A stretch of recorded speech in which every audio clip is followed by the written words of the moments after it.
leímos el texto del doctor Paul Morino, conocido entonces como el libro de la UCI. Es un texto publicado por la editorial Lippincott William Wilkins, que la última edición fue en el año 2014. Y la idea entonces es presentarles el capítulo 54 de este libro. La sección entonces que vamos a revisar hoy tiene que ver con toxicidad de medicamentos, y para eso el autor en la sección dividió este tema en dos capítulos. El 54, que habla específicamente sobre dosificación de medicamentos utilizados en la unidad de cuidados intensivos y en servicios de urgencias, y el capítulo 55, que no son medicamentos, sino que son agentes xenobióticos, con lo cual entonces los pacientes pueden consultar a los servicios de urgencias, pero al día de hoy vamos a abordar sobre el capítulo 54. Como les dije, la última edición de este libro, publicada en el año 2014, es un libro práctico. Esperamos que más o menos por esta época ya se anuncie la publicación de la nueva edición. Más o menos cada 7 años se está haciendo una actualización de este texto. El capítulo que hoy no vamos a analizar es un capítulo corto, 17 páginas. En este capítulo el autor entonces va a presentar el manejo de la sobredosis de 5 medicamentos, 3 de ellos de prescripción en los Estados Unidos y 2 de venta libre. Tener en cuenta entonces con este capítulo que incluye 4 tablas que las vamos a revisar, 4 figuras a color donde explican básicamente mecanismos fisiopatológicos, y en total al final del capítulo hay 42 referencias. Entonces el capítulo comienza, como todos los capítulos del libro, con una frase de ya sea algún médico, un artista, político, algún filósofo. Para este caso entonces el autor trae esta frase del doctor Peter Latham, que es una frase que él pronunció en la Universidad de Cambridge en la mitad del siglo XIX, cuando era docente de farmacología. Y la frase consiste en que venenos y medicamentos son ocasionalmente la misma sustancia administrada, pero con diferente propósito. Y es una frase muy que va al grano con el tema que vamos a tratar hoy, y es porque, si ustedes han visto las noticias, en los Estados Unidos hay una epidemia de consumo de opioides que ha desbordado y que se volvió un problema de salud pública. Y como tal, entonces, toda esa situación está llegando a los servicios de urgencias y lamentablemente entonces lleva a una alta morbimortalidad. Entonces la primera parte que nos presenta el autor comienza con un análisis de lo que está ocurriendo en los Estados Unidos en estos momentos, donde entonces hay una serie de medicamentos en los que es necesario la prescripción por un médico. Sin embargo, hay una dificultad grande, y es que eh, hay un grupo de pacientes en los que el consumo de estos medicamentos se vuelve de forma crónica y como tal fácilmente pasan al abuso de estos. Tomando datos de la FDA, el autor menciona que para el año 2010 el total de los opioides prescritos en los Estados Unidos casi que abarca toda la población adulta durante un mes a dosis recomendadas. Eso es un consumo exagerado que en estos momentos está fuera de control y ha llegado al punto de que en las calles se ha vuelto el principal motivo de comercio en el mercado negro, reemplazando a muchas drogas ilícitas. Este es el panorama que el autor presenta, donde entonces, de acuerdo a la edad y de acuerdo a que el número de medicamentos que se prescriben, son las estadísticas nacionales. Y si pueden ver, los pacientes mayores de 65 años es la población que corresponde a los que presentan polifarmacia, y precisamente es una población en la que lamentablemente los efectos adversos de estos medicamentos más se van a notar, y es la población que más consulta a los servicios de urgencias. Entonces, el primer medicamento que nos presenta el autor es el acetaminofén. De entrada, entonces, menciona que es un analgésico y un antipirético, más no un antiinflamatorio. En los Estados Unidos y en los países desarrollados se clasifica como la principal causa de falla hepática aguda, Hay que tener en cuenta que la mitad es no intencional. Y esto se debe a que muchas combinaciones de medicamentos con nombre comercial vienen con acetaminofén y el consumidor desconoce esto. Nosotros aquí hemos visto algunos casos de pacientes en los que el médico de su aseguradora le formula acetaminofén, pero al mismo tiempo el paciente, ya sea por otro médico particular, la vecina, internet, adquieren medicamentos comerciales en los que viene incluida la acetaminofén y como tal sobrepasa entonces la dosis recomendada. La toxicidad de este medicamento, entonces comenzamos con que el metabolismo se da gracias a compuestos conjugados con sulfato. Es gracias a estos compuestos que se puede eliminar libremente sin presentar reacción tóxica, pero lamentablemente cuando se acaban estos compuestos sulfatados aparece entonces un metabolismo tóxico que corresponde al 10% del metabolismo de este medicamento. Para eso entonces el cuerpo dispone de glutatión que entonces va a favorecer o va a impedir que se produzca ese metabolito tóxico. Sin embargo, cuando ya comienzan a agotarse las reservas de glutatión, aproximadamente el 30%, es que comienza a aparecer la lesión hepatocelular. Entonces, en este gráfico, el autor divide el metabolismo del acetaminofén en dos vasos. El 90%, gracias entonces a los compuestos sulfatados, que se da entonces una reacción no tóxica y que más o menos en un adulto de 70 kilos va a tener un límite para llegar a esta reacción de 4 gramos al día. Pero hay un 10% donde entonces, cuando ya se sobrepasan estos compuestos sulfatados, donde entonces se va al sistema de la citocromo P450, aparece el metabolismo tóxico, pero gracias a las reservas de glutatión se puede aminorar esta situación. Cuando ya las reservas se agotan, aparecen entonces los mecanismos de lesión de hepatotoxicidad, básicamente por mecanismos de oxidación. La dosis tóxica, en ella entonces el autor la establece básicamente para un adulto de 70 kilos. Recordemos que el libro está diseñado es para el cuidado intensivo de adultos. Entonces da un margen, un rango entre 7,5 a 15 gramos en adultos. Sin embargo, hay que tener en cuenta en algunos pacientes en los que esa dosis podría ser menor o el daño podría ser mayor, que son los pacientes desnutridos con enfermedades crónicas, más no especifica qué enfermedades, y los alcohólicos.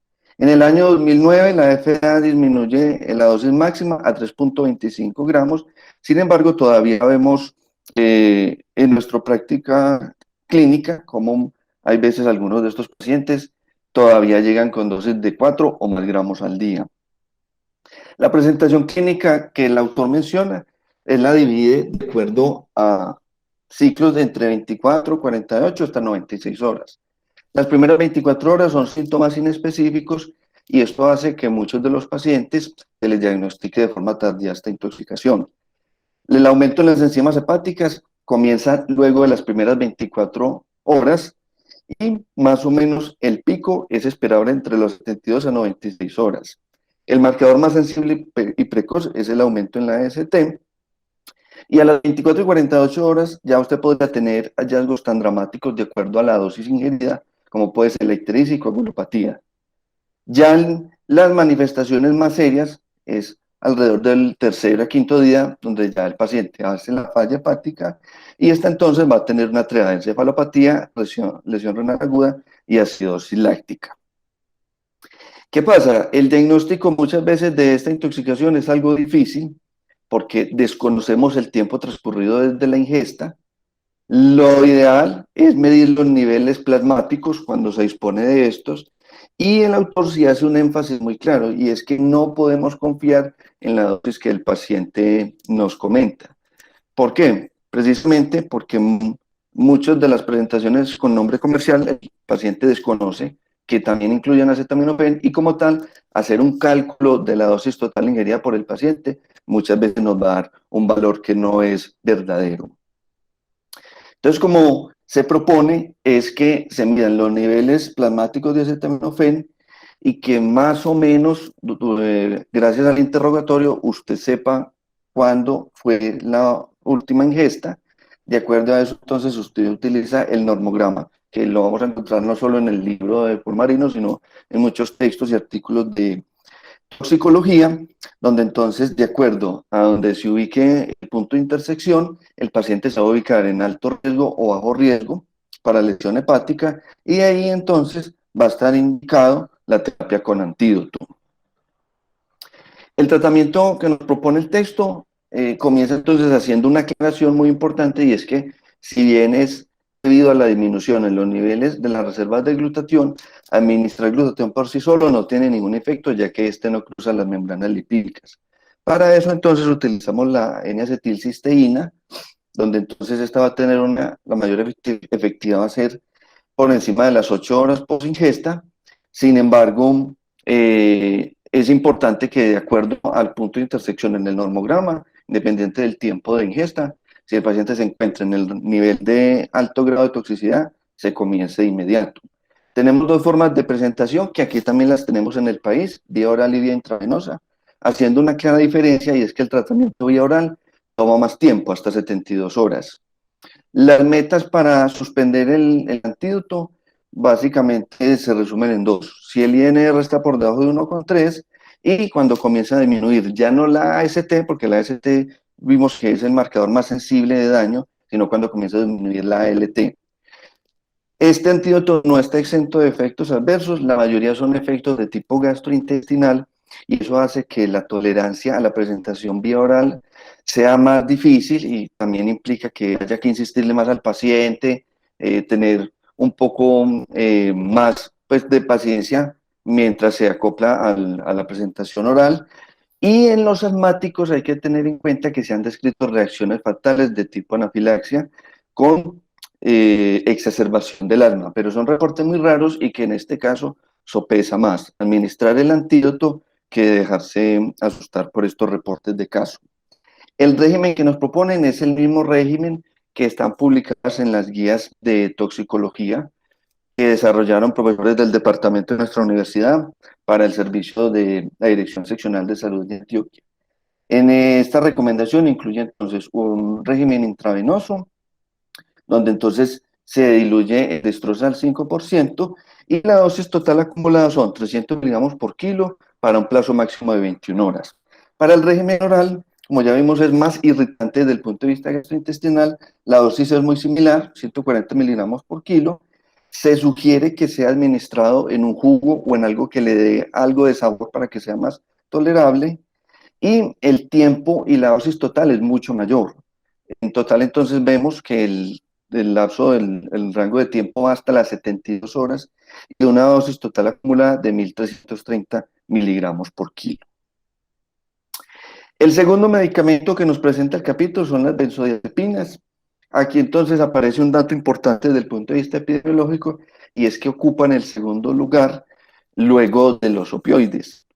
Parece ser que en ese mercado negro que se está viviendo en los Estados Unidos, es común encontrar que los pacientes que consultan con intoxicación por opioides también presenten consumo de benzodiazepinas. El autor entonces habla de que el principal motivo de consulta es la sobresedación.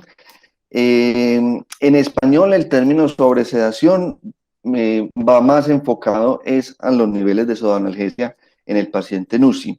Sin embargo, el autor lo utiliza, pero no da un nivel en una escala como puede ser la escala de coma del Glasgow para definir el término sobresedación. Las tres presentaciones, entonces, están la alteración de la conciencia y, en orden de frecuencia, la depresión respiratoria, que no es tan severa como la intoxicación por opioides, la bradicardia, que se puede presentar en 1 o 2%, y la hipotensión cuando son dosis muy altas. Hay que tener en cuenta en ciertas poblaciones, como son los ancianos y los niños, donde estas benzodiazepinas van a tener un efecto paradójico y los pacientes se pueden presentar con un delirio hiperactivo. La detección se da no por niveles plasmáticos, sino por medidas en orina. El tratamiento recomiendan entonces el flumazenil, al ser un antagonista puro del receptor GABA acoplado a cloro. La dosis recomendada es la que vamos a encontrar en la mayoría de textos, un bolo inicial de 0,2 miligramos, y que se puede repetir cada 1 a 6 minutos para una dosis total de máximo 1 miligramo. El inicio esperado es entre 1 a 2 minutos, un inicio muy rápido, pero más o menos a los 10 minutos es que uno va a encontrar ya el pico del efecto. Hay una recomendación también, y es que en los pacientes en los que son consumidores crónicos de benzodiazepinas de larga acción, se establezca una infusión de más o menos 0,3 hasta 0,4, el doble de los bolos iniciales cada hora. Hay que tener en cuenta, en los pacientes en los que tienen como comorbilidad epilepsia o que estén con consumo de antidepresivos tricíclicos, se pueden presentar convulsiones. Y esto hay que resaltarlo mucho, es porque los pacientes con trastornos de ansiedad, trastornos de pánico, trastornos obsesivo-compulsivos, cuando se les prescriben antidepresivos tricíclicos, si bien no son la primera línea, por los efectos paradójicos que tienen estos medicamentos al iniciar la terapia en los pacientes con ansiedad, la mayoría de las veces se prescriben junto con benzodiazepinas. Entonces es frecuente que los pacientes o consulten por el consumo simultáneo de los medicamentos o porque tienen patologías que comprometen, como puede ser una situación de dolor crónico, donde se estén utilizando los antidepresivos y al mismo tiempo se estén usando benzodiazepinas para trastornos del sueño. El tercer medicamento que nos presenta el capítulo son los betabloqueadores. El autor insiste que la presentación clínica clásica es la bradicardia de la hipotensión, pero que la bradicardia en la mayoría de los casos va a ser una bradicardia sinusal. Ya cuando son dosis muy altas, el paciente se puede presentar con un bloqueo AB y esto hay que tener mucho cuidado porque rápidamente los pacientes hacen un bloqueo total. El mecanismo de hipotensión básicamente se da entonces por el bloqueo de liberación de renina. Recordemos que en la mácula densa está el receptor beta 1, pero también hay algunos medicamentos beta bloqueadores como el carvedilol y como el abetalol que también tienen acción alfa. Hay un grupo de pacientes, aunque ya poco se utiliza el propranolol, básicamente es para trastornos migrañosos en los que se pueden presentar con alteración neurológica. Y es que el propranolol de los beta bloqueadores es el más liposoluble. El tratamiento que nos propone el autor es el mismo que está en muchos de los textos, que es el glucagón. Ya enseguida les voy a mostrar un gráfico donde entonces explica el mecanismo farmacológico. Básicamente lo que buscamos revertir es la depresión miocárdica que sucede entonces con el bloqueo del receptor beta a nivel cardíaco. Es importante y enseguida les voy a mostrar cómo comparten las mismas vías de señalización, el glucagón y el receptor beta. Los pacientes que consumen propanolol, el glucagón lamentablemente no revierte los efectos de neurotoxicidad y como tal entonces habría que darle un tiempo de espera a que el medicamento sea eliminado. Y si bien también está descrito que tiene efecto en la intoxicación por calcio antagonistas, es menor este efecto comparado con los beta bloqueadores. Entonces en este gráfico vemos cómo tanto el receptor de beta bloqueadores, el receptor beta, como el receptor de glucagón está acoplado al sistema del AMP cíclico. Este sistema de AMP cíclico finalmente entonces va a ir a las vías de la proteína quinasa y va a ejercer un efecto sobre la contractilidad miocárdica. El autor también propone el uso de namrinone. Para nuestro país está disponible el milrinone y se fundamenta más que en evidencia, es en un mecanismo farmacológico donde entonces, como vemos que es la vía de la AMP cíclico la que está afectada, al inhibir la fosfodiesterasa también nos ayudaríamos de este medicamento. Sin embargo, se da más desde la plausibilidad biológica que desde la evidencia. Los regímenes que están propuestos para el uso del glucagón, tenemos entonces que cuando el paciente se presenta con síntomas y signos de compromiso hemodinámico, vamos a comenzar con un bolo inicial de 50 microgramos por kilo o máximo 3 miligramos. Esto difiere del régimen utilizado para la hipoglicemia, donde el bolo recomendado es de máximo 1 miligramo. Si no vemos respuesta desde el punto de vista hemodinámico, se da un segundo bolo, aumentando la dosis a 70 microgramos por kilo. Y por último, entonces, se deja una infusión, mientras entonces se logra la depuración del medicamento de la última dosis que utilizamos, que fue el bolo de 70 microgramos por kilo, y se deja infusión de esta dosis cada hora. Nuevamente, a diferencia del manejo de la hipoglicemia, en la hipoglicemia no se utilizan ni infusiones y la dosis máxima es de 1 miligramo de glucagón. Aquí, como son muchos de estos medicamentos pueden tener vidas medias largas o, como ocurre con el metoprolol de liberación prolongada, es necesario dejar una infusión. ¿Qué otras consideraciones hay? Recordemos entonces que el glucagón, al ser un medicamento y al ser una hormona, va a tener unos efectos básicamente a nivel gastrointestinal. Es también frecuente que los pacientes se quejen de náuseas y vómito. Puede tener entonces un efecto de hiperglicemia al estimular la glucogenólisis y gluconeogénesis, y la respuesta endógena de la insulina a ese aumento de la glicemia puede llevar a disminución en los niveles de potasio. Hay un efecto que también se puede percibir, pero que no es muy marcado, y es que el glucagón tiene también, ejerce una respuesta sobre la médula suprarrenal al liberar catecolaminas, y como les dije, el autor entonces deja desde el punto de vista farmacológico la opción de utilizar inhibidores de fosfodiesterasa para complementar el manejo dinámico de esta intoxicación. El cuarto medicamento que nos presenta el capítulo se refiere entonces a los opioides. Como les dije anteriormente, la crisis que se vive en ese país hace que entonces el 75% de sobredosis fatales correspondan al uso y abuso de opioides. El autor menciona entonces la tarea clásica de alteración de la conciencia, pupilas puntiformes y bradipnea, y de entrada entonces menciona que es la naloxona la que definitivamente va a servir como el antídoto ideal, a pesar de que usted igual utilice todas las medidas básicas de reanimación, entre ellas entonces el autor menciona el ABC que todos conocemos. La naloxona es un antagonista puro de los receptores opioides, sin embargo con mayor afinidad para el receptor mu. Y aquí entonces hay que tener en cuenta que, digamos que el principal efecto que vamos a tener con este receptor es la analgesia, la euforia y la depresión respiratoria. La naloxona lamentablemente tiene menor efectividad sobre los receptores kappa y delta, sin embargo lo que más nos va a preocupar es la reversión de la depresión respiratoria.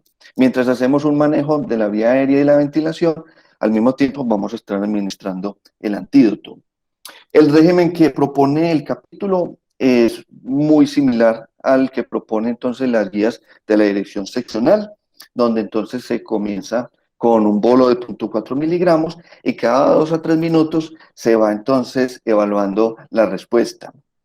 Aquí el autor hace una diferencia de acuerdo a la principal presentación clínica.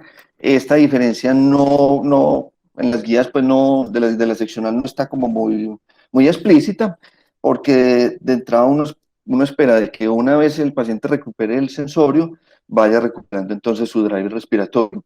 Sin embargo, el autor sí hace una claridad, y es que los pacientes entonces que ya lleguen con depresión respiratoria, él comienza con una dosis más alta de la recomendada en las guías, y es importante es que cada 2 a 3 minutos se vaya reevaluando la respuesta.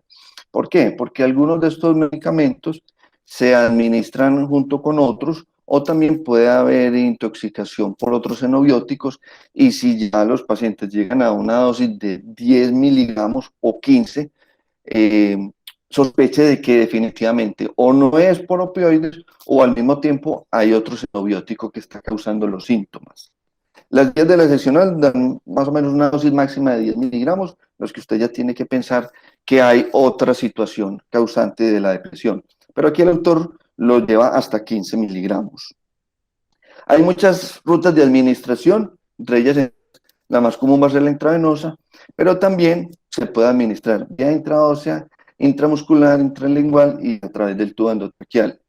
El efecto dura de 60 a 90 minutos, y por eso cuando se va a utilizar este antídoto es importante que se deje una infusión, ya que muchos de estos medicamentos tienen también vida media bastante prolongada, y como tal entonces es posible que el medicamento siga circulando en el paciente y como tal retorne rápidamente otra vez a depresión respiratoria.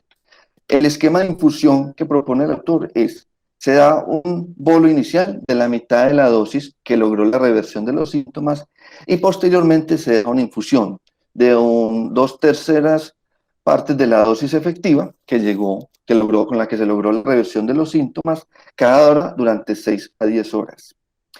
El cóctel típico de flumazenil, de dextrosa de naloxona es, digámoslo así, proscrito por el autor. Sin embargo, hay algunas situaciones en las que usted podría verse tentado a usarlo y que el autor pues, la propone como la única excepción, y es en los pacientes que conocemos en la literatura anglosajona como los junkies, que son los pacientes que se presentan con sitios de venopunción por el consumo crónico de sustancias inyectables y que se presenten con pupilas puntiformes. En esos pacientes, cuando entonces llegan al servicio de urgencias y usted encuentra esa situación, estaría autorizado como a usar el cóctel. Hay que tener en cuenta que muchos de estos pacientes ya llevan con un consumo de opioides y como tal es posible que se presente un síndrome de retirada. Básicamente entonces diagnosticado, el paciente comienza con síntomas de ansiedad, síntomas y signos autonómicos, un dolor abdominal difuso, vómito, bostezos y piloerección. Hay casos más severos donde entonces, por eso es que la dosis usted la va administrando paulatinamente y va reevaluando, es porque usted administra una dosis alta de forma súbita, el paciente puede hacer edema pulmonar o convulsionar. Y por último vienen entonces los salicilatos. En eso entonces el autor utiliza una estadística de la FDA, donde entonces se habla que corresponde a la causa número 14 relacionada con la ingesta de medicamentos.